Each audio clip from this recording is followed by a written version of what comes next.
জসপ্রীত বুমরা এই মুহূর্তে সাদা বলের ক্রিকেটে ব্র্যাডম্যান, বোলিং এর ব্র্যাডম্যান। শুনতে চমকানো মনে হলেও উপমা হিসেবে মনে হয় ঠিক আছে।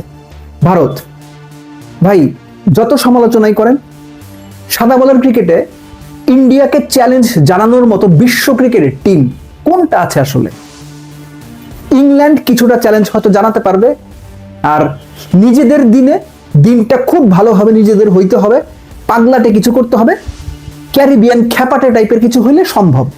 আদারওয়াইজ সাদা বলের ক্রিকেটে ইন্ডিয়া আনটাচেবল। মানেন না মানেন, তালি দেন গালি দেন, সমালোচনা করেন, ষড়যন্ত্র তত্ত্ব খুঁজে বের করেন, ইন্ডিয়ার ধারে কাছে কোনো টিম নেই।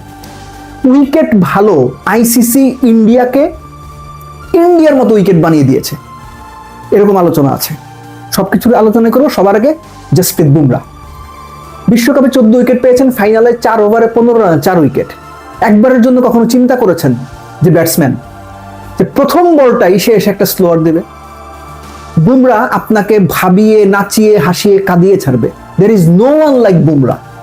বুমরা দলে থাকা মানে সে ভারতের দলে হোক, বাংলাদেশের দলে হোক, অস্ট্রেলিয়ার দলে হোক, শ্রীলঙ্কার দলে হোক, বুমরার মতো বোলার থাকা মানে আপনি নিশ্চিত হয়ে যাচ্ছেন অপোনেন্ট বুমরা 4 ওভারের মধ্যে সর্বোচ্চ 1 ওভার খারাপ করবে, অপোনেন্ট 17 ওভার ব্যাট করবে, বাকি 3 over there will be taken care of, Bumrah is দেয়ার।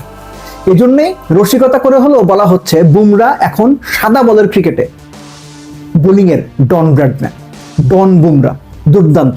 তার সাথে আসলে কোনো উপমাই যায় না।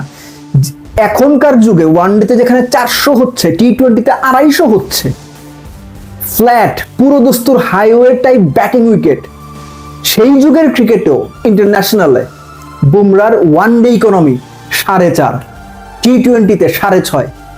এর জন্যই বললাম বুমরার সাথে তুলনা করার মতো কাছাকাছি কেউ নাই, কিচ্ছু নাই। Bumrah is such a character. এই যে 14টা উইকেট পাইছে, এই 14টা উইকেটের যে ইম্প্যাক্ট চিন্তা করেন। বিশ্বকাপ ফাইনাল 250 করা ম্যাচে যেখানে প্রত্যেক বোলার উদম কেলানি খেলো, সেখানেও 4 ওভারে 15 রানে 4 উইকেট। ভাই ওই যে ফ্ল্যাট উইকেট, হাই উইকেট, অন্যরাও বোলিং করছে, বুমরাও বোলিং করলো, ওখানেই পার্থক্য। ইংল্যান্ডের মতো টিম, আমি এখন পার্সোনালি ফিল করি ইংল্যান্ড ভারত সেমিফাইনালটা অ্যাকচুয়ালি ছিল আনঅফিসিয়াল ফাইনাল। ওইখানে আসলে ইংল্যান্ড বলেই ভারতের ওই 223 করে 246 পর্যন্ত যেতে পেরেছিল। ওইখানেও বুমরা 18তম ওভারে গিয়ে 6 রান দিয়ে, তার আগের ওভারেও 16তম ওভারে কিন্তু এরকম 6-7 রান দিয়ে ম্যাচ ঘুরিয়ে দিয়েছিল। ঠিক তার আগের ম্যাচে, যে ম্যাচ না জিতলে ভারত সেমিফাইনালে কোয়ালিফাই করে না, সেই ম্যাচে 12তম ওভারে শিমরন হেটমায়ার, রোস্টন চেইস 1 ওভারে দুইজনের উইকেট তুলে ভারতকে ম্যাচে ফিরিয়ে এনেছিলেন জসপ্রীত বুমরা। ইদার তিনি ভারতকে ম্যাচে ফেরাবেন, নয়তো সরাসরি ম্যাচ জেতাবেন। That is the character of Jasprit Bumrah. আর ইয়র্কার, আমার মনে হয় চোখ বন্ধ করে, মানে চোখের মধ্যে পট্টি বাইধা দিলেও যদি বল করে বলতে হয় যে 6টার মধ্যে 4টা ইয়র্কার দিতে হবে, আমার মনে হয় সে করে ফেলতে পারবে। এনিওয়েজ, বুমরা তো ইন্ডিয়ান ক্রিকেট ষড়যন্ত্র তত্ত্ব। আইসিসি উইকেট বানিয়ে দিছে, আইসিসি ভারতের পছন্দ মতো উইকেট দিছে, এই কারণে করতে পারছে, ঠিক আছে। ভারত তো এই 4 ছক্কা মারলো, অন্যদেরকে আইসিসি 4 ছক্কা মারতে না করে না, না করে না তো, আমার জানা মতো তো করে না, বলে তো দেন অফিসে এই 4 ছক্কা মারবি না। ইন্ডিয়ান ক্রিকেটাররা তাদের সামর্থ্য যে জায়গাতে নিয়ে গেছে, আবারও বলছি ইংল্যান্ড বাদে অন্য কোনো টিম ওই সামর্থ্যের কাছাকাছি নেই। নর্মালি যেটা 180 রানের উইকেট, ভারত সেখানে 210-15 করবে, অর্থাৎ আপনি ম্যাচ থেকে আউট অপোনেন্ট হিসাবে।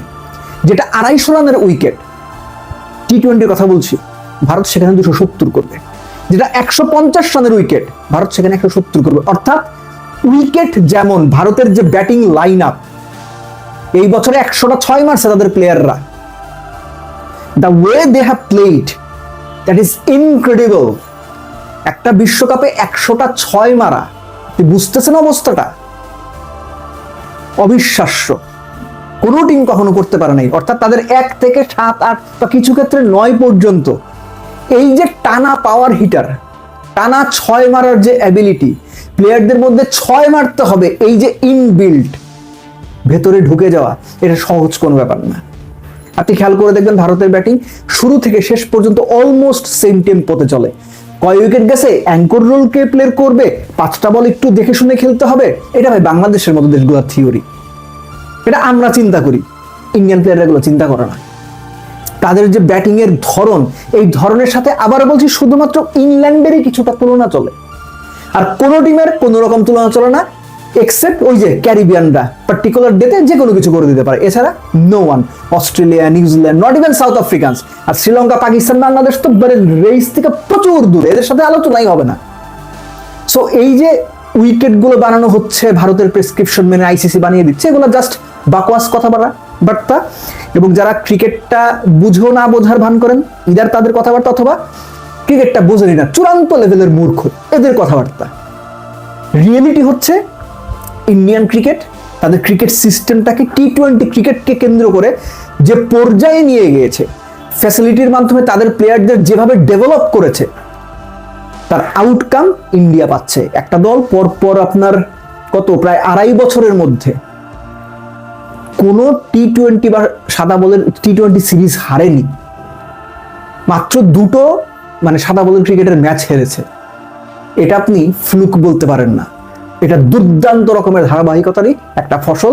এবং সবচেয়ে বড় কথা, ইন্ডিয়ান এই টিমটাকে কাউন্টার করতে হলে অন্য দলগুলোর সঙ্গে তাদের যে পার্থক্য, এই পার্থক্য ঘোচাইতে হইলেও অন্তত 2-3 বছর সময় লাগবে। সো ষড়যন্ত্র তত্ত্ব, সমালোচনা, অপছন্দ সবকিছু এক পাশে সরিয়ে রেখে শুধুমাত্র ক্রিকেটিং দিক থেকে বলা যায়, ইন্ডিয়ান টিম নিজেদের যে জায়গাতে নিয়ে গেছে, বেশিরভাগ টিম সেটা শুধু স্বপ্নেই দেখতে পারে। ইন্ডিয়া স্পেশালি যে ধরনের ব্যাটিং করে, এই ব্যাটিংকে আপনি শুধুমাত্র ভিডিও গেমের সঙ্গে তুলনা করতে পারেন, আর কোনো কিছুর সাথে না। অন্তত এই যুগের প্রেক্ষাপটে, এখনকার ক্রিকেটের প্রেক্ষাপটে অপটিমাম বা সর্বোচ্চ বলতে যা বোঝায়, ইন্ডিয়া তাদের ক্রিকেট নিয়ে ওই সর্বোচ্চ লেভেলটাতেই অবস্থান করছে। আপনি পছন্দ করেন না করেন কিছু যায় আসে না।